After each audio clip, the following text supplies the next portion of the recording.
হর হর মহাদেব। কর্তাগিন্নির সংসারে তোমাদের সবাইকে স্বাগত।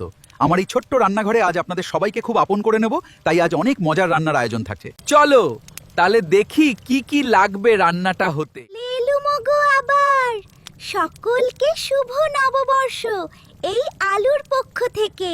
কি সবাই কেমন আছো গো? আমাকে চিনতে পারছো তো? আশা করি তোমরা সবাই খুব ভালো আছো এবং আমার এই মিষ্টি সাজ দেখে তোমাদের সবার দিনটি অনেক সুন্দর হয়ে উঠবে। আমি দুধ, আমাকে মুখে মাখলে মুখ আয়না হয়ে যায়, আর রান্নায় দিলে রান্না স্বাদে গন্ধে সেই স্বাদ। কি বলো, সবাই শুরু করি তবে? চলো তাহলে শুরু করা যাক। প্রথমে এই যে দেখতে পাচ্ছ পটলটাকে ভালো করে ঘষে ঘষে নিয়ে ওপরে সবুজ রঙটা তুলে নিতে হবে, যেটা ছালের সাথে থাকে আর কি, রং বলো ছাল বলো যাই বলো। তো যাই হোক, সেটাকে তারপর তুলে নিয়ে ভালো করে পরিষ্কার করে নেবো। তারপরে যে লম্বা লম্বি করে পটলগুলো কেটে ভালো করে দিয়ে পরিষ্কার করে রেখে দেবো। তারপরে দেবো কাটা গায়ে নুনের ছিটের সঙ্গে একটু হলুদ, ভালো করে মিক্স করে নিয়ে একদম তেলে ছেড়ে দেবো। তার গা জ্বলে জ্বলে একদম লাল লাল হয়ে যাবে। আর সেই সময় দেবো হচ্ছে আলু। আর আলুটা না হলে কিন্তু আমাদের বাঙালিদের জমে না, তাই না? সব রান্নার মধ্যে একটু আলু না দিলে কেমন একটা ফাঁকা ফাঁকা দেখায়। তো আলু কাটা টুকরো করে রাখবো, সেটাকেও কিন্তু একই রকমভাবে ভেজে নেবো। আর তারপরে মৌরি রাখবো কয়েকটু, দেখতেই পাচ্ছ মৌরিটাকে প্রথমে একটু ক্রাশ করে নেবো এবং তারপর কয়েক টুকরো দেবো হচ্ছে আদা, কাঁচা লঙ্কা, সামান্য জল দিয়ে একটা ভালো পেস্ট তৈরি করে রেখে দেবো। আর তারপরে ফোড়নের জন্য রাখবো হচ্ছে দুটো শুকনো লঙ্কা, গোটা জিরে আর গোটা গরম মশলা। এটা আমাদের সবার বাড়িতে প্রায় থাকে। আর এই রান্নাটা করার জন্য এক্সট্রা কিছু জিনিস কিন্তু কিনতে হয় না, যা দেখতে পাবে প্রত্যেকটা কিন্তু আমাদের প্রত্যেকের ঘরে খুব সহজেই পাওয়া যায়। তো ঝটপট করে কিন্তু করে ফেলার জন্য এটা কিন্তু খুব ভালো রেসিপি। আর এটা কিন্তু আমার রেসিপি একদমই নয়, তোমাদের সাথে প্রথমেই বলে দিই। তার কারণ কি বলতো, কিছুদিন আগে ইউটিউব দেখতে দেখতে একটি দিভাই রান্নাটা আমি দেখতে পাই, তার থেকেই আমি ইন্সপায়ার হয়ে রান্নাটা করেছি। তো যাই হোক, চলে এসেছি ফোড়নের ভিডিওটা করতে ভুলে গেছিলাম। তো ফোড়নটা দিয়ে তারপর বাটা মশলাটা দিয়ে দিয়েছিলাম।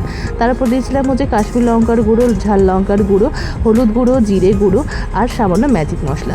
লঙ্কার গুঁড়ো কিন্তু খুব সাবধানে বুঝে দেবে, তার কারণ কাঁচা লঙ্কা বাটা আছে, ফোড়নে শুকনো লঙ্কা দেওয়া আছে।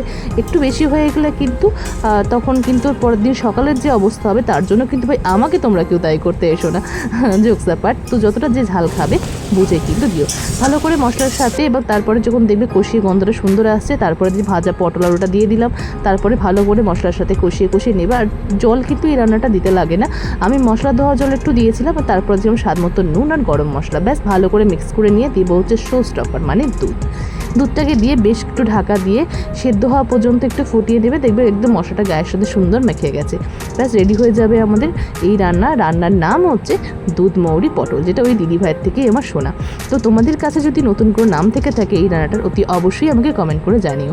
আর এই কার্টুনের মাধ্যমে রান্নাগুলো তোমাদের কেমন লাগছে কমেন্ট করে জানাতে কিন্তু বলো না। তোমাদের কমেন্ট, তোমাদের ভালোবাসা আমাদেরকে অনেক অনেক দূর এগিয়ে নিয়ে যাবে। তো চলো, তোমাদের কেমন লাগলো রেসিপিটা অবশ্যই কমেন্টের মাধ্যমে জানিও। সে ভালো থেকো, সুস্থ থেকো, আর নতুন করে দেখতে যাচ্ছ অবশ্যই আমাদের জানিও। আজকে এই পর্যন্ত, টাটা। সবাই যাচ্ছ কোথায়? লাইক কমেন্টসটা করে যাও।